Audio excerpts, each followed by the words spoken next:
it didn't dawn on me until Dave came to me and asked me, because of it being the 50th anniversary, then I remembered, yeah, the city was incorporated in '72.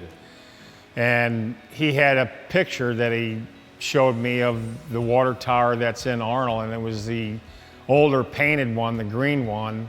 And he said, do you think that we could make something that looks like the tower? So I said, you know, I could make a farm for the concrete and break it away and go from there. I had measured everything out, and I made like a model of it out of plastic. And then I took it from there and decided that the top needed to be open for the concrete to be poured into it. And then you had to have it where it was broke apart to, you know, free it from the casing, and it worked pretty good. And I had to finish the top, the dome part. That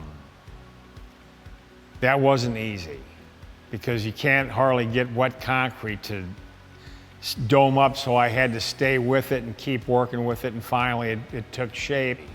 So I decided to make the base a little larger in diameter than the top, so it would have that, you know, stability. So I decided to go ahead and use rebar for inside of it and made the framework inside. Then it had to have a, you know, a lifting lug so that you could transport it wherever you wanted to without, you know, the thing breaking up. And once the base was made, it had to be bolted down. So I had to have studs running out of that base once the concrete was poured in that. And then that's how it stayed, you know, adhered to the base. And then once we poured it, we used it's like a vibrator that packs it into that steel form and makes it to where it doesn't look like the foundation on your home with pits everywhere. And that turned out pretty good too. It surprised me that everything worked out. When I first saw them painting it, I thought this really turned out great. You know, they really look nice. It was something that, I don't know, I felt proud of it. I thought, I don't know how you could paint and make a picture on something that's not flat. It's rounded, so they had to take that in account of going around even the top. You know, it was larger in diameter than the base part, and they're good artists. There's no two ways about it. And that's what made it all worth its while, that, you know, that it turned out 10 times better than I thought it would.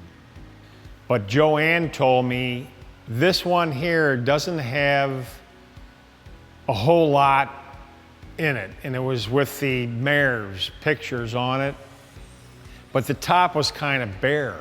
She said to me, can you think of something to maybe put up here where there's clouds? And I said, well, it's a little off beat, but maybe you could have a UFO on it.